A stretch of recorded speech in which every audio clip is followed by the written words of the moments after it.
Welcome to this course. In this course, I will explain to you step by step on how you can integrate Safaricom Mpesa Online API with Django Python project. Lipa na Mpesa Online API is also known as Mpesa Express or STK Push. This is an API that helps customers to buy on your website using the famous Mpesa mobile money service. We are going to see how we can integrate the API with a Python Django app, and after the integration you'll be able to send a payment prompt to the customer's phone, and this is popularly known as STK Push prompt, as long as their number is registered for Mpesa service. So the customer only needs to enter their PIN and authorize a payment, and then the payment will be completed. First of all, we are going to install the applications that we need in this project, with the first one being Python, the second one is Visual Studio Code. So we are going to first install those two. Then after that, there will be a brief overview about Visual Studio Code, so how we are going to be using it. After that, I'm going to show you how to create Python development environment for your projects. After that, we are going to install Django app in a Python development environment, following the steps that we'll have gone through in the video on setting up the development environment. Then we are going to work on the Django project, fix the errors that we are going to come across together until we are able to simulate a customer's transaction. But of course, we are going to demonstrate with my phone because this is for testing purposes. Those are the major things that we are going to learn in this project, but there will be a lot more other things that you are going to learn about Python programming while using Django as we implement this project.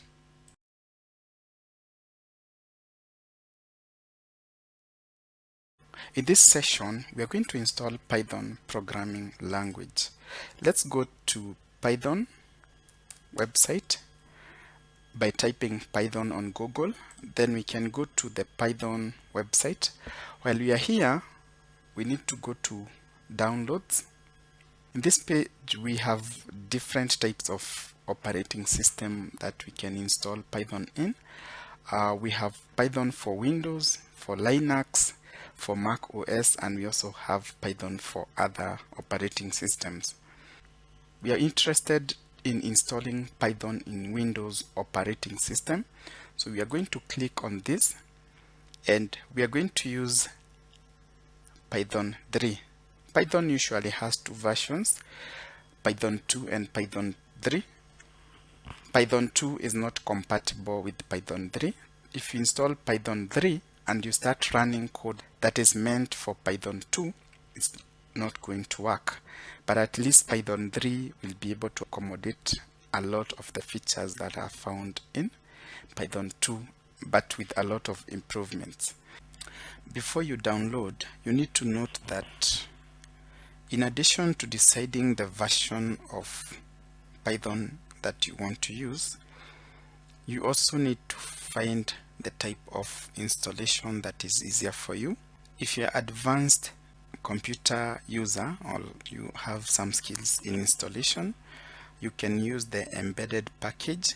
But for a beginner or somebody who doesn't have a lot of experience, it is advisable to use the installer version or MSI version, because it is going to be a bit straightforward to use or to execute. So we are going to download this Windows installer 64-bit version, and then give it some time, and then I'm going to take you through the installation process. If you are advanced, you can use a tool that we call Chocolately. If you go to run, then you right click, run as an administrator. So if you have advanced installation skills and you have been able to install Chocolately, you can say choco install Python and then enter. It's going to complete this installation process for you. But since most of the people who are likely to be watching this video may not have this kind of skill, I'm going to demonstrate how you can use the Windows installer to install Python 3 in your computer. Let's download the 64-bit system. The download is complete now. So what I'm going to do, I'm going to go in the folder, run this file by double clicking on it, and then I can minimize this Windows as I run it. Give it some time. This is Microsoft security, so we can say install anyway. And then what is most important in this installation process is to make sure that these two are selected. Otherwise, you have to do it manually, which is not going to be easy. You will need another video to understand how to do this unless you are an advanced system user. Then we can install. We can say yes. Let's give it some time to install, and then the moment this process is complete, we are going to test whether we have been able to install this in the right way. The process of installation is complete, and we can close this. We need to check whether we have done or we have completed this process successfully by going to start, then run. Then we can type cmd, and then we need, while we are here, we can type Python, enter. If you have been able to install it in the right way, you are going to come to this window, and you can see we are running Python 3.10.0. You can further test whether it's working as expected by adding two numbers, 10 plus 12, enter, equals 22. You can even multiply numbers. 2 times 3 equals 6. You can divide number, 6 divided by 2 equals 3. You can subtract number, 42 minus 2 equals 40. This is enough justification that we have been able to install Python in the right way.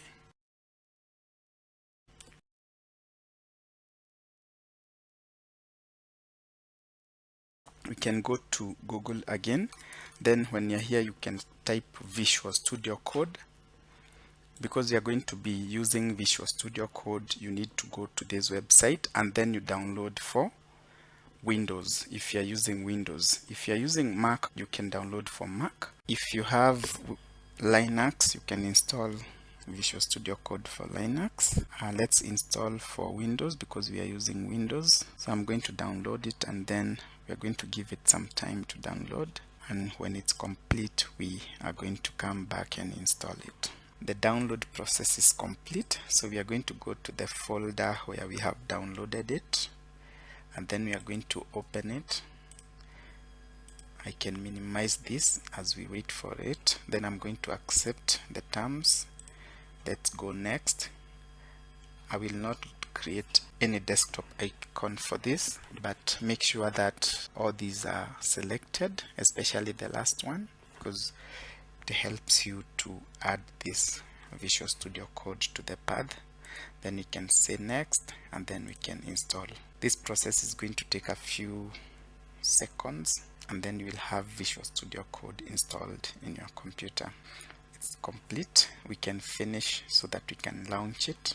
As you can see, this has been successfully installed. So Visual Studio Code will have a place where you are going to be working from. If I can demonstrate with this folder that you already have that has Python files, if you go to Visual Studio Code, you're supposed to be opening it using the file, then open folder, then we go to desktop, then Python, and then you can select. This folder has this and this file.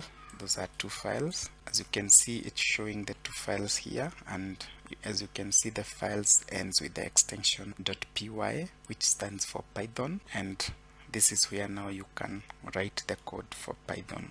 And the best thing about this is that it's going to be highlighting. As you can see, it has different colors, and in case you make a mistake like this, it's going to highlight to you here that you have made a mistake, and also here that you have made a mistake. When you can see this white bubble, it means you have not saved. Let me return it the way it was and then save so that it can be okay. Another important feature in Visual Studio Code is the terminal here, and the terminal is where you run your code. So there's this terminal here, and you can use PowerShell, and you can also use Bash. As you can see, it has PowerShell, it has Windows command prompt, it has Git Bash, and it also has other terminals, including for JavaScript and all that. So the command prompt is the same as this for Windows, but now it's embedded here. So we are going to be using PowerShell for most of our operations, or even Bash.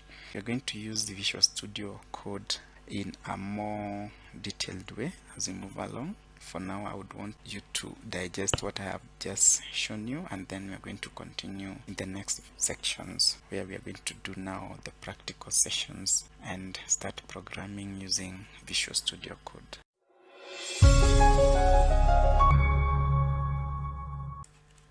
The code that is displayed on your screen has some features that I'm going to use for demonstrating the next session. It imports a library that is called requests, and it also imports a library that is called JSON. When you're working with Python, you don't want to install all these libraries or packages in your main computer. You need to create an operating environment that you will be working from, so that there is no conflict of these packages because of Python version 2 and Python version 3. So by any chance, if you install Python version 2 and Python version 3 in the computer, sometimes they can bring some issues with your project, and your project may not run as intended. So in this video, I'm going to show you how you can create that development environment, and then we are going to run this particular project from that environment. This is a snippet of a code that gets a token from a mobile money application programming interface. We are going to go through it in advanced sections of this course. Let me show you how we can go about this. I'm going to close this and open a terminal. As you can see, we are in the same directory that we have been working on and that we created on the desktop. Let's see whether we can be able to run Python while we are here using the PowerShell. As you can see, we have Python 3.10.0. To check the version of Python that is running on your computer, you type Python-version. You can also just type the command Python, but it means also you have to exit from this so that we can use Visual Studio Code. Then I'm going to clear so that I can go back. To create a development environment, we use the command Python, and then we can use the flag M, and then the command venv. We are going to call this environment Mpesa, and then we can enter, give it some time, and then enter. Then we can say yes if we get any dialogues. We are going to give it some time, and then we work on it when this is done. This is completed. Before we do anything, we can check the packages that are installed here. So pip3 freeze. This command is going to give us a list of the Python packages that are installed in this environment. As you can see, the main system environment has a lot of packages installed. We don't need some of this for most of the projects that we are going to be running. To avoid this, we can clear and create a new environment that we are going to use for this particular project, and I'm going to demonstrate this in the next session.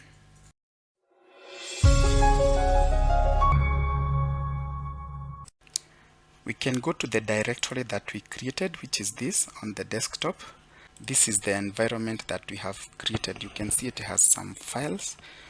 Now that we have created our virtual environment, let's navigate to it using the cd command. So cd, the directory is called Mpesa, then we are inside there. When you're here, we can list the content using the command ls. We are interested in this directory that is called scripts. So we are going to list scripts and we see what is inside there. As you can see, there are a number of files that are inside this directory. So the file we are interested in is this file that is called activate.bat and deactivate.bat.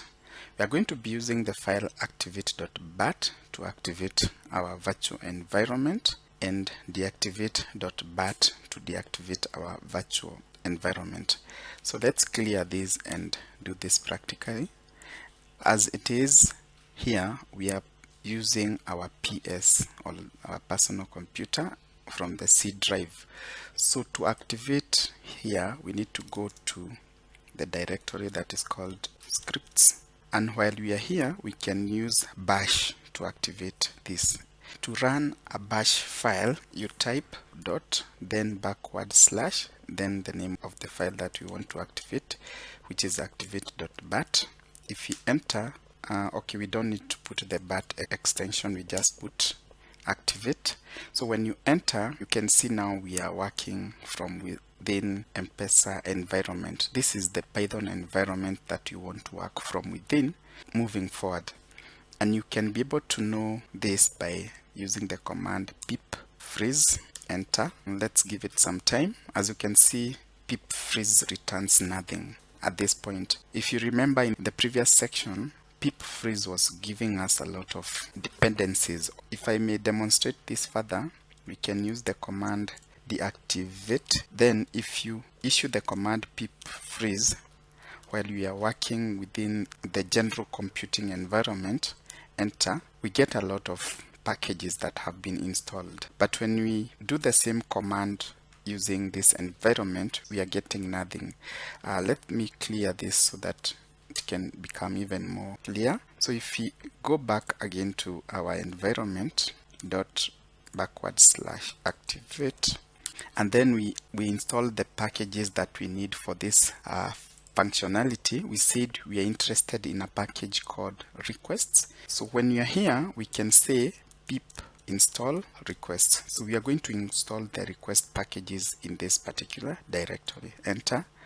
This is going to take a few seconds and then we should be done. To demonstrate that we have installed the requests library, we can now do pip freeze, enter.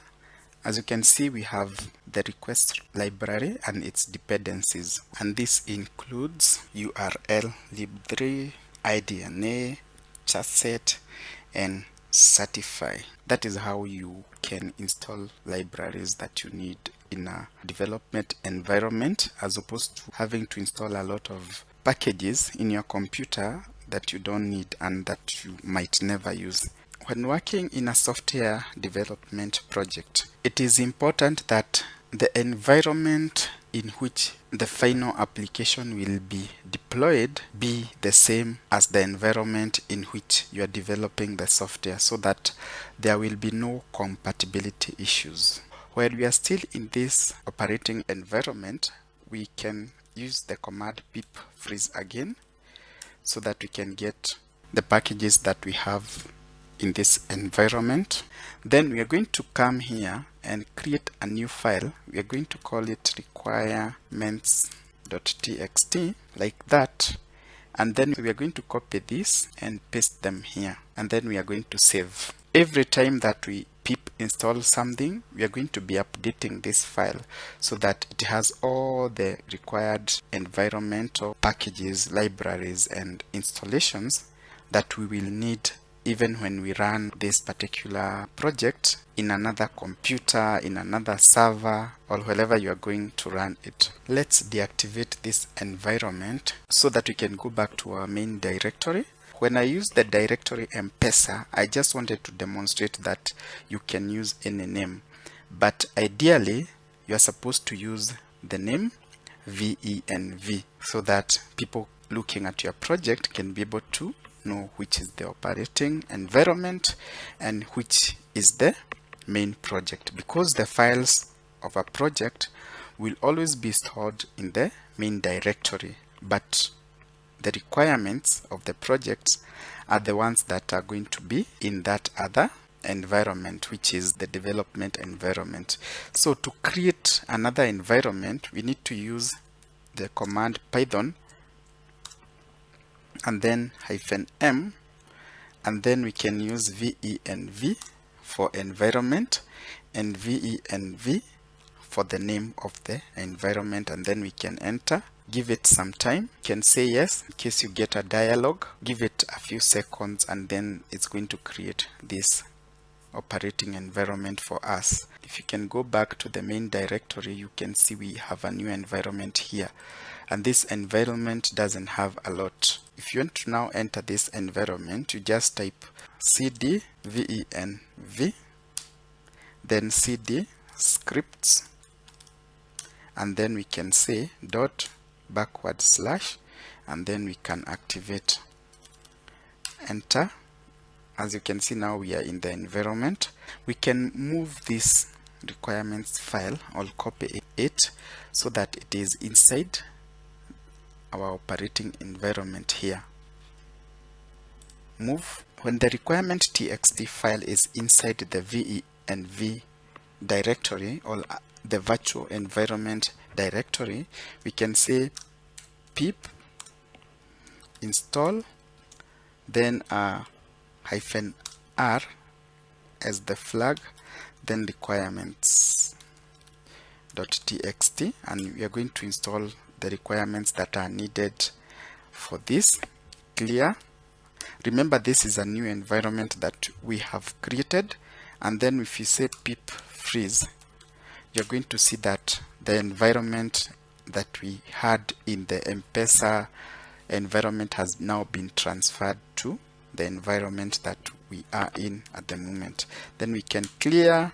Then I'm going to deactivate because I want to delete the Mpesa directory. We need first of all to exit from venv, so we need to say .cd ... and then while we are here, we need to delete this Mpesa directory because we don't need it anymore. To delete it, we can say rmdir, which means delete, and then the directory, which is Mpesa. Enter. Then we can say yes for yes, y for yes. As you can see, the Mpesa directory is no more. It has been removed, and the only thing we have is now the venv directory, and now we are going to work from this directory moving forward.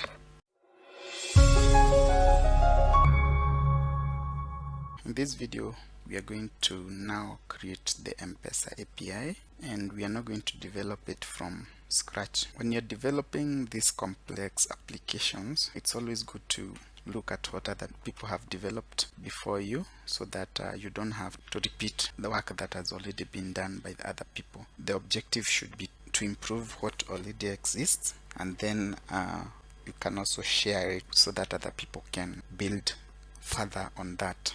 In this video, we are going to look for a repo that has Django Mpesa API integration. So we can go to github.com and then look for Mpesa Django, then enter. I had looked at these APIs, and the one that I found close to what we are looking for is this one by Martin Mogusu. I'm going to open it, then come here and click on code and then copy it, and then I'm going to minimize this. Then we can come to Visual Studio Code, so we can open Visual Studio Code, and then we can go to File, New Folder, and we are interested in desktop because that is where we want to work from. So I can go to Terminal, New Terminal, and then I can pull that repo that I have shown you from Martin. Before we clone, we need to make a directory on desktop, mkdir, and then we can just call it Mpesa API, and then we can enter. I'm going to stop this video here. When we come back, we are going to now run the project.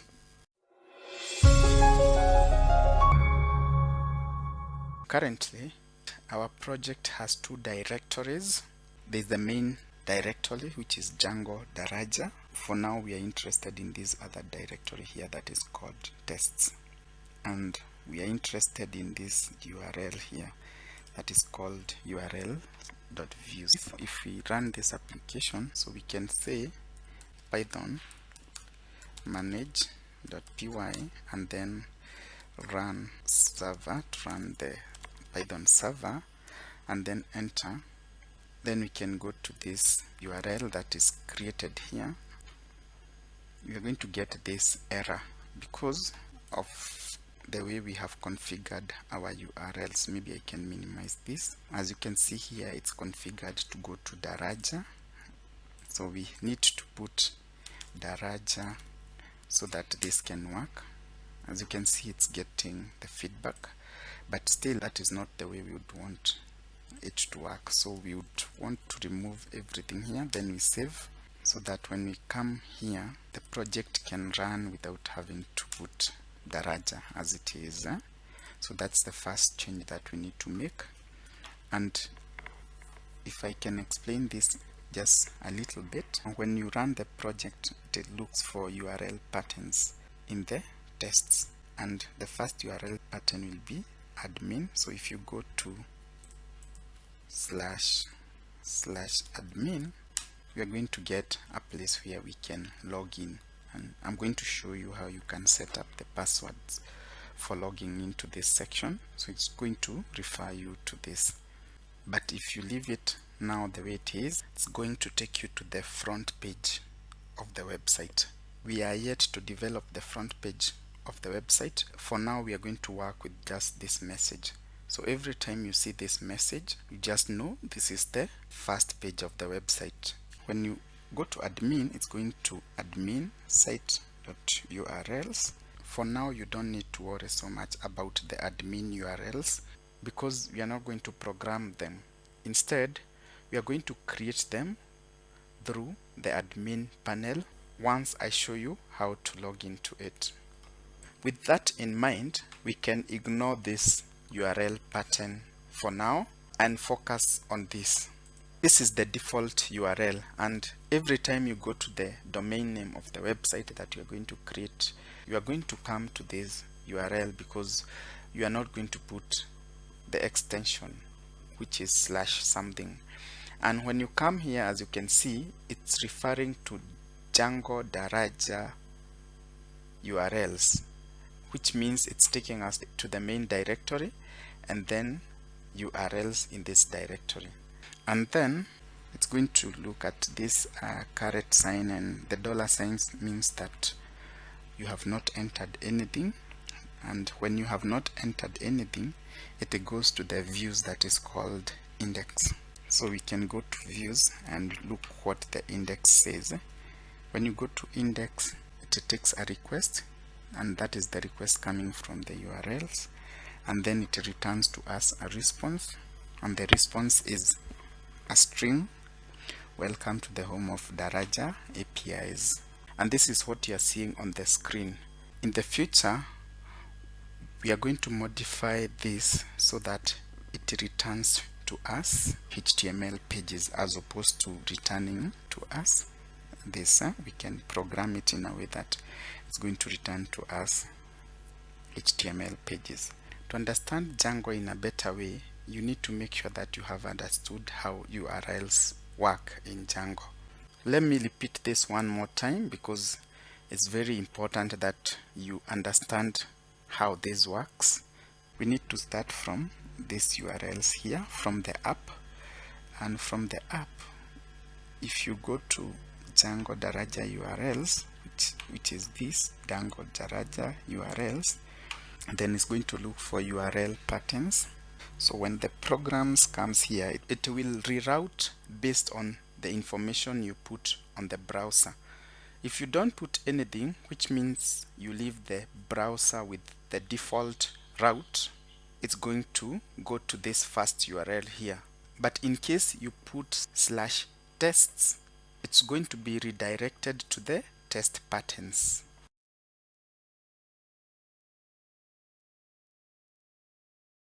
In this particular section, we are interested with the URL that has tests, then auth, then success, and this other URL STK Push /success. So we can come here and say /tests. Because there is nothing else after the URL, it's going to take us to the main page, and in our case the main page is the front page of the website, and this is denoted by index, and the index, as we have seen, it returns that message about welcome to Daraja API. But when it has something else, which is like, now we can start with this, we can start with auth success. Let's extend this URL with what we have copied. We are still getting errors because we need to fix a few other things. Let's do that in the next session. We are now going to fix the errors that we encountered in the previous session. And the errors, if you can read them here, it says we don't have local variables. We need to go to the main app here. We close everything, this Django, and we create a new file and call it .env. This is an environment variable that Mpesa API is going to use to get the variables that is going to be using to communicate with the external API. If I can minimize this and show you the variables that we need, these are the variables that we need, and we can paste them inside the environment variable file that we have created. Mpesa environment can either be sandbox or production. So when you are done with developing your app, you're going to change this to production, but because we are in the testing mode, it should remain as sandbox. Then we need the consumer key. If you go to developer.safaricom.co.ke, if you don't have an account, you can create an account and we can work together. So you log in, you're going to come to this page. Then if you go to the page for APIs, at this point we are in this section where we are doing authorization. So here we can go to this section. We are going to come to my app first, and you're going to create a new app. I have a number of apps here, so I'm going to use this first app. Then I can go to API. If you create the app, it's going to appear here. So I'm going to select my first app here, and then after you select this, you should use this information. So the consumer key, I'm going to just copy it from here, and then I can enter it here. This is the consumer key. This is my mobile number. This is the consumer secret. There should be consumer secret somewhere. It is this. So I'm going to copy it here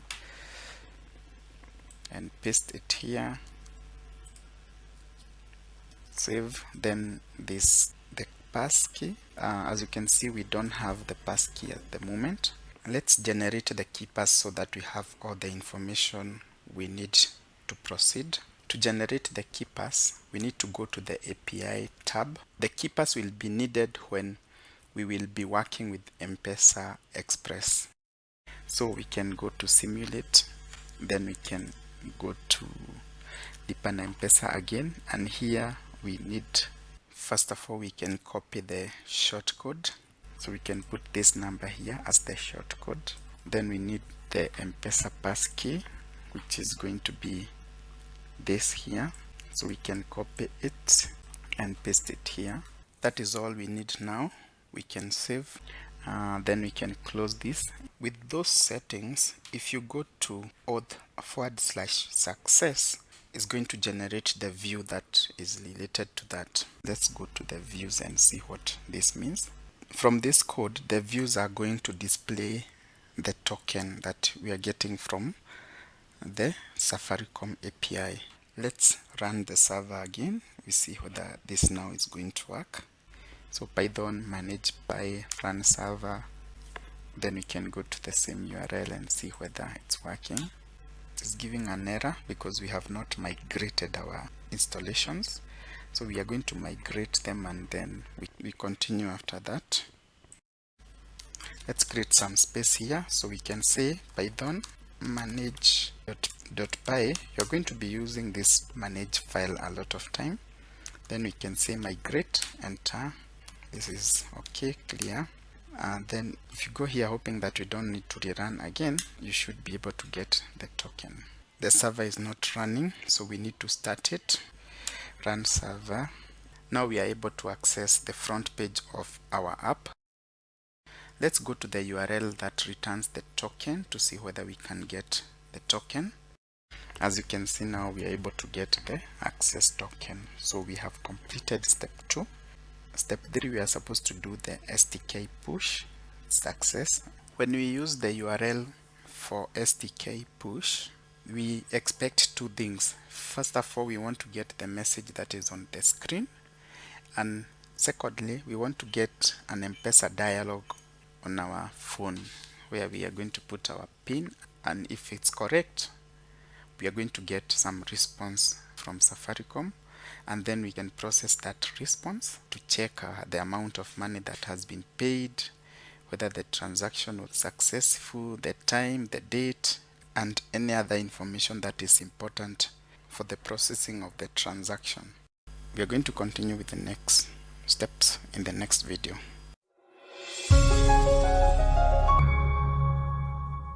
In this section, I'm going to show you how you can create Django username and password so that you're able to access the administration dashboard. Press Ctrl+C so that we can continue, and then we can say Python manage.py create super user, enter. Here you should put your username, but if you leave it blank, it's supposed to use the name of your computer. I'm going to use the username as admin, my email here, and then I can have a password. I can type it again. The password has been created successfully, so we can run again. Then if you go to the project and we come here and say admin, we can use admin and the password that I have created to log in. And as you can see now, when you log in, you can do several other options. So if you want to view site, you can use this option. If you want to change password, you can use this option. Log out. You can create groups. You can create additional users. This is the user that I have created now. And you can do several other administration functions using Django. In future videos, we are going to look at how we can integrate HTML to this website, how we can work with the response that we get from Safaricom API. When you enter the PIN so that you can complete the payment, there's a message that is sent to us. We are going to capture that message, process it, and authorize whatever transactions we were supposed to authorize to the user. It's now time to demonstrate how the STK push works. We are going to continue using our Django project, and additionally, we need a mobile phone that has a SIM card that is registered and activated for the Mpesa service.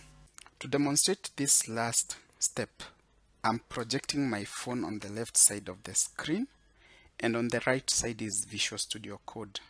We are going to run the server using the command python manage.py, then run server.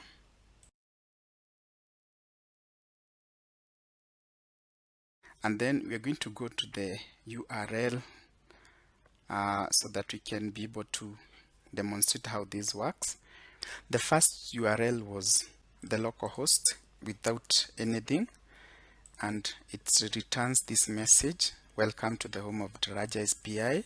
The second URL is the one that has tests, but it had auth success, and it gives back a token that we are going to authenticate with the Safaricom API. And now we are going to use the URL that has STK push. When you enter, you can as well see that I'm able to get the message that confirms that we can be able to communicate with the Safaricom API. This process also pushed to my phone the dialog that I have projected on the left side of the screen. So I have received a dialog from Safaricom because the moment I activated this, our code triggered the Safaricom API to send a request to our phone. And as you can see, we have this request. If I can just enter the PIN number and then say OK, this transaction will be complete.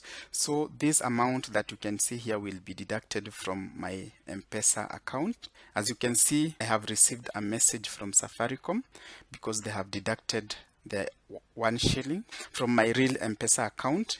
What we are interested in at this point is the message that we have gotten from Safaricom. If we go to our code and then we look for STK push, then we are interested in this URL that we are calling callback URL. The response that is going to be sent from Safaricom is going to go to this URL. Let's go to it and see what it has. We have gotten a message from Safaricom with all the transaction details, as you can see displayed here. We can be able to tell how much the person who was being paid. We even have their mobile number here. We have the transaction reference, and we have all that we need to be able to process the transaction. This information is now what we need to process. We put it in the database and also approve the transaction that the person who was buying initiated, so that now they can be able to either download a product if it was a digital product.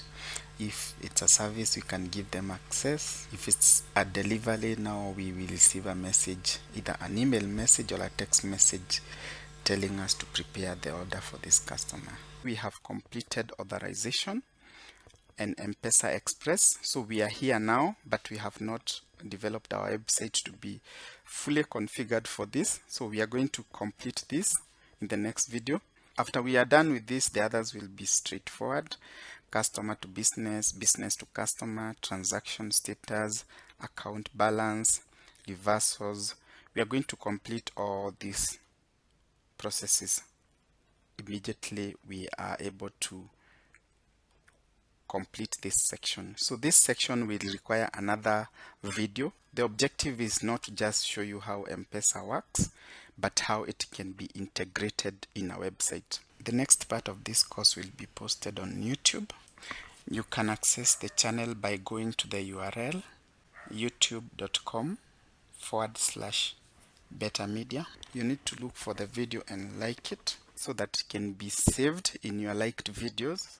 Alternatively, you can save it to a playlist of your choice that you have in your YouTube account. But the most important thing is to make sure that you are subscribed to the channel. Make sure you enable all notifications so that every time I post a video, you can check whether it's related to a topic of your choice. If you find that it's something that you are interested in, even if you don't have time to watch it immediately, you can always like it here. So if you like it here, it's going to be saved in your YouTube liked videos, and you can also save it there, and you can then watch it later. If you have any questions about this training or any video that I have put on YouTube, below it there is a comment section. Write your comments here. As you can see, I respond to all of them, so I'm going to reply to you. Also, I would want your feedback to know whether these kind of videos are worth making, or you would want a different kind of videos for this channel. You can also suggest the videos that you want for the channel. If you want to follow me on social media, you can click on my name here, and then you go to About. Then you scroll down here, you will see this the button for subscribing to my YouTube channel. You can also use this link to follow me on Facebook, you can follow me on Twitter, and you can also follow me on Instagram. Depending on which social media you like, you will be able to follow me using these links on social media. I hope the training has been useful and informative to you. I'm going to share the final project with you in the very last video. So remember to subscribe, activate the notification so that you can reap all these benefits when it's the right time. See you in a future video.